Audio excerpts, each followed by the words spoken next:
We're back on 11 of the last 20, and before we dive into the top 3 softball players on our countdown, we have to bring some attention to another group of softball players who had fantastic careers but just missed out on our list.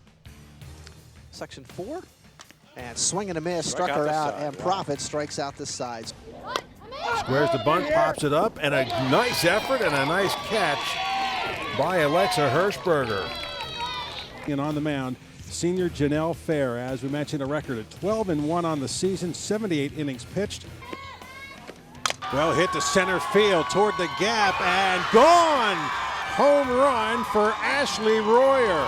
Well, I told you she can hit. Senior phenom for the Buckskins, Becky Benner. 2 no-hitters on the year. A fabulous start for the Buckskins. Stole second, next pitch, liner all the way out to the outfield and into second base.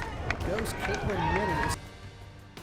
Number 3, Warwick's Kourtney Gingrich, District 3 champion with the Warriors. Kourtney Gingrich, power pitcher, power hitter. Court was really that first pitcher that was a dominating power pitcher, and she had such a presence in the circle. I think of the word power. On the mound, she could really bring it, and her bat, she hit moonshots. Deep left field, McCausland back, she's not going to get it. That young lady has given her team a 2-0 lead. Part of the program over the years, we run a defense, and we'll run different defenses and call them different things, and one of the things has always stuck with our defense is we call it big stick. And as soon as big stick is called, we know that every player in the outfield needs to back up maybe 10 feet away from the fence. Big stick was Kourtney. Powerful pitcher, could really bring the heat, but then she helped herself out with a tremendous bat. This girl could rip the ball. Just a great athlete, and obviously college recruiters saw that too because she went up to the University of Maine and had a nice career there. I think the fact that Court played basketball, she did play field hockey actually up at Maine. She was very agile, and I think that was a thing that she was deceptively quick. And so I think that, she was a smart enough, I want to just say ball player. She read things well, and I think that's really what led to her all-around great game. She just was that type of dominating pitcher. Swing and a miss, struck her out. She was almost fearful when you got in the batter's box, I would think, to the opposing player that had to face her.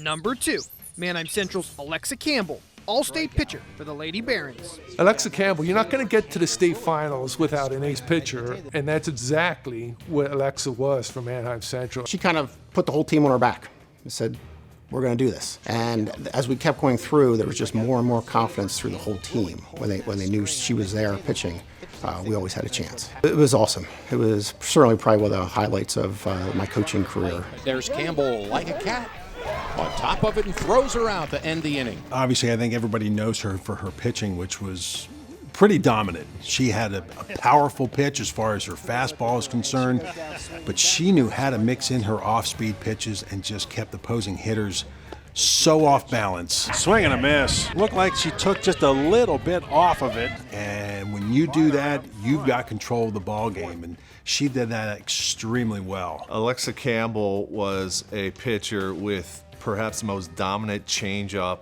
a devastating changeup I've ever seen. 3 straight changeups to retire the batter. Here's Campbell again pulling the string. If you look at some of the games she pitched, she was such a student of the game. She set up batters, and she had such a deadly changeup that she struck out countless batters with. She'd set these hitters up and then threw that changeup and really had the hitters off balance. You can remember games where she stretched the strike zone and had batters, swinging at pitches outside the zone, and that's because she just set up batters so well. When she would walk on the field, before the game, she'd go off goofing off, having fun with everybody else as they do.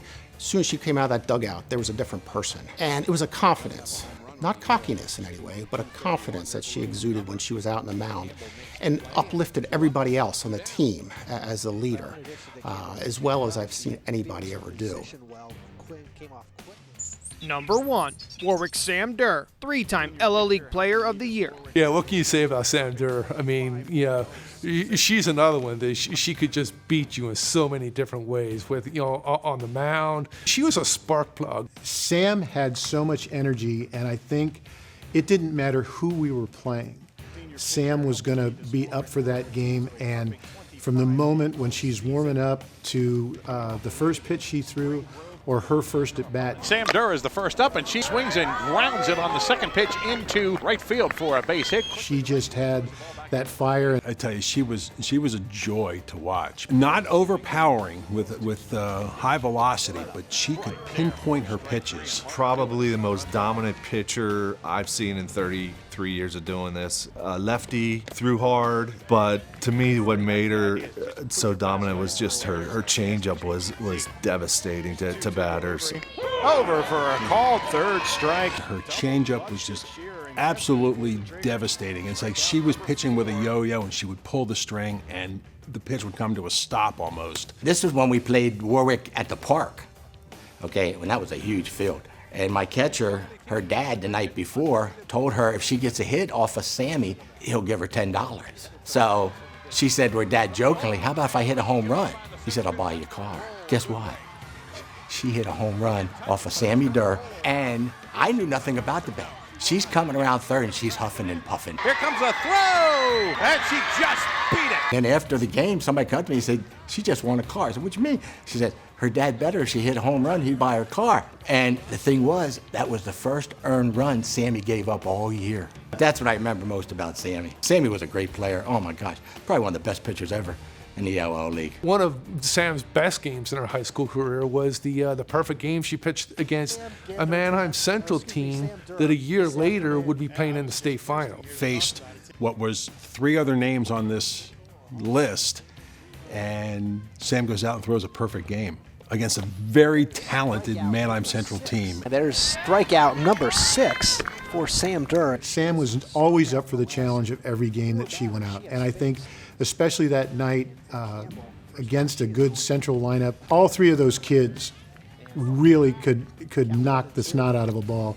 And I think Sam knew that, and I think she kind of used that to her advantage against him. And I think as the game wore on, they were pressing a little bit more, and I think Sam was enjoying it that much more because she knew what she was about to accomplish and just went after it from there. And Sam Durr strikes out number 14, but more importantly, a perfect game. You talk about just a dominating pitching performance. That was it right there. So there you have it, Warwick's Sam Durr, one of the best softball players to ever take the diamond in our coverage area and number 1 on our list. Thanks so much for joining us today on 11 of the Last 20. I'm Chad Landers. Come back next time as we dive deep into a new sport and start the countdown once again to see who's number 1.